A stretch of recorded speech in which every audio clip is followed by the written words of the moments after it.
Bisnis zaman sekarang harus mengadopsi teknologi digital agar bisa bersaing. Halo semuanya, nama saya Michael. Selamat datang di channel saya, Sikutu Buku. Kali ini saya tidak membahas buku, tapi membahas soal kisah inspiratif dari Edward Tirtanata, CEO dan co-founder dari Kopi Kenangan.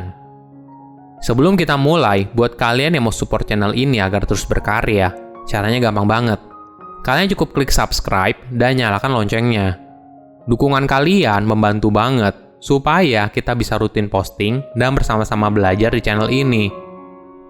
Edward Tirtanata lahir di Bandung pada tahun 1988. Edward mengakui ketika zaman sekolah dulu, dia merupakan anak yang malas belajar dan banyak menghabiskan waktu untuk main game.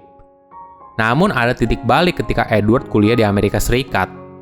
Pada tahun 2008, ibunya menelpon Edward dan memberitahu dia kalau bisnis keluarganya sedang dalam masa sulit. Kabar ini membuat Edward berpikir kembali soal masa depannya.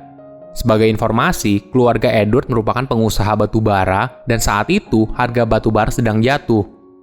Ini menjadi wake up call bagi Edward. Dia yang awalnya malas-malasan kuliah berubah menjadi rajin belajar. Kerja kerasnya pun berbuah manis. Selama 2 tahun, dari GPA-nya 2, sekian, kemudian dia berhasil lulus dengan predikat magna cum laude. Pada tahun 2010, setelah lulus kuliah, dia langsung kembali ke Indonesia untuk bekerja di perusahaan keluarganya. Namun setahun kemudian, harga batu bara kembali jatuh. Ini adalah krisis kedua bagi keluarga Edward.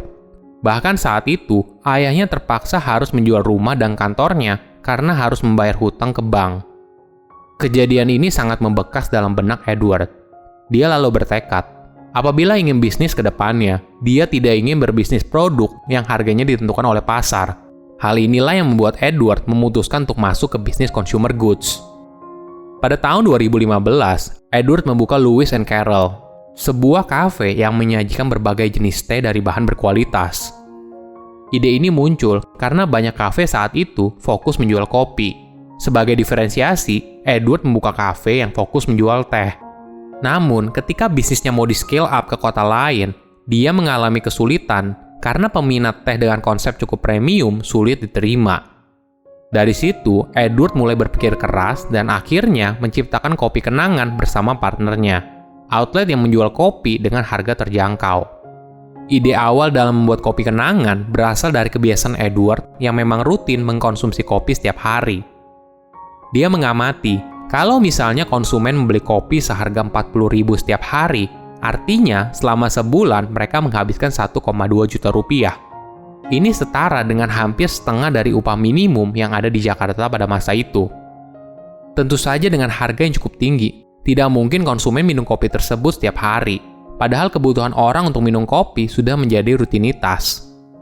Pengamatan inilah yang membuat Kopi Kenangan memilih strategi harga yang berbeda dengan outlet kopi lainnya pada masa itu. Edward memposisikan Kopi Kenangan sebagai kopi yang terjangkau dan mengambil ceruk pasar antara kopi mahal yang dijual di gerai retail internasional dengan kopi instan yang disajikan di warung kopi.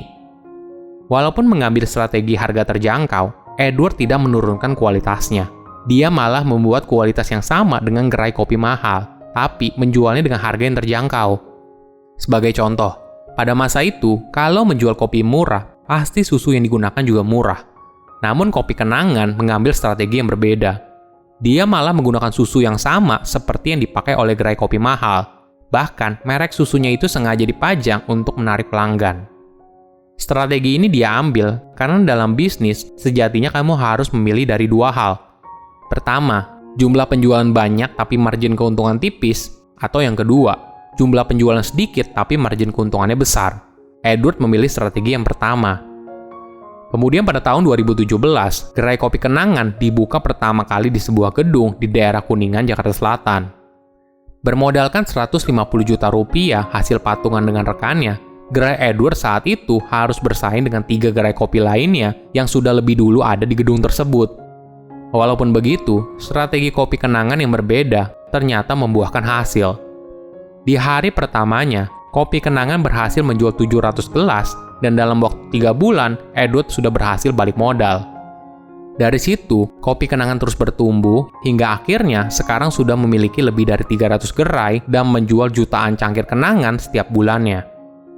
Menariknya lagi, walaupun dia berbisnis kopi dan teh, Edward mengakui kalau dirinya bukan expert di bidang tersebut. Bagi dia, dalam berbisnis itu, yang penting adalah menjadi generalis, atau istilahnya jack of all trade, dan ahli dalam mengatur keuangan. Kamu harus tahu bidang apa yang kamu pahami, dan jadilah ahli di sana. Edward sendiri memilih untuk menjadi ahli dalam mengatur keuangan, sedangkan area lainnya kemudian dilengkapi dengan partner atau karyawan profesional yang dia rekrut. Selain strategi harga yang berbeda, kopi kenangan juga punya diferensiasi yang unik dari sisi teknologi. Perusahaan yang dibangun oleh Edward bukanlah gerai kopi konvensional, tapi merupakan sebuah startup yang menjual kopi. Keunikan inilah yang membuat kopi kenangan berhasil mendapatkan suntikan dana ratusan miliar dari berbagai investor mancanegara. Sebagai informasi, kopi kenangan berinvestasi yang cukup besar di bidang teknologi dan memiliki engineering team sendiri di Beijing, China. Kopi kenangan juga aktif mempromosikan aplikasinya, agar konsumen dapat membeli kopi tanpa antri hanya perlu pesan di aplikasi. Ada yang berbeda dari cara kopi kenangan berekspansi. Jika zaman dulu apabila mau buka toko baru, maka biasanya menggunakan jasa orang untuk survei dan menghitung traffic yang ada di wilayah tersebut secara manual. Kopi kenangan melakukan cara yang berbeda. Dia menggunakan sebuah heat map dari data konsumen mereka yang berisi wilayah tempat mereka memesan kopi. Data ini kemudian menjadi dasar kopi kenangan melakukan ekspansi dengan membuka gerai di wilayah heat map yang paling tinggi, artinya gerai yang sedekat mungkin dengan konsumen mereka. Maklum saja, mayoritas penjualan kopi kenangan berasal dari delivery. Jadi, semakin dekat dengan konsumen, maka akan semakin murah ongkos kirimnya. Walaupun sudah punya ratusan cabang, Edward masih merasa kalau dirinya belum sukses, karena ada visi yang lebih besar, yaitu ingin menjadikan kopi kenangan sebagai merek kopi Indonesia yang mendunia dengan puluhan ribu cabang. Edward juga selalu menekankan kepada timnya kalau kopi kenangan belum sukses dan harus selalu punya day one mentality. Artinya, perusahaan tersebut harus tetap waspada dan selalu berinovasi. Nilai yang dianut oleh Edward berasal dari inspirasinya, yaitu Jeff Bezos. Bagi Jeff, perusahaan yang punya day two mentality akan gagal. Artinya, mereka merasa perusahaannya sudah sukses. Tanpa sadar, perusahaan tersebut menjadi lengah dan kalah dengan kompetitor lainnya. Inilah yang berusaha dihindari oleh Edward dalam membangun kopi kenangan. Perusahaan yang dia pimpin harus selalu berinovasi dan tidak cepat puas. Dalam bisnis tentu saja, kita akan mengalami naik turunnya. Seperti yang terjadi sekarang, kondisi pandemi COVID-19 memiliki dampak yang berat bagi bisnis F&B. Melihat hal tersebut, Edward mengambil langkah yang berani. Dia menerapkan one cup, one customer, one rupiah. Artinya, Edward hanya mengambil gaji Rp1 dari setiap omset kopi kenangan dari bulan Maret 2020 hingga pandemi berakhir. Komitmen ini dilakukan Edward untuk memastikan tidak ada PHK kepada ribuan barista dan karyawan tetapnya.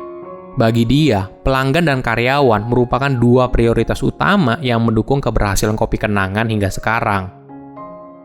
Bisnis zaman sekarang harus memiliki perpaduan antara cara konvensional dan digital. Apabila perusahaan tidak berani berinvestasi dalam teknologi, jangan kaget kalau suatu hari menjadi tidak relevan. Silahkan komen di kolom komentar pelajaran apa yang kalian dapat ketika tahu informasi ini. Selain itu, komen juga mau tahu informasi apa lagi yang saya review di video berikutnya. Saya undur diri, jangan lupa subscribe channel YouTube Sikutu Buku. Bye-bye.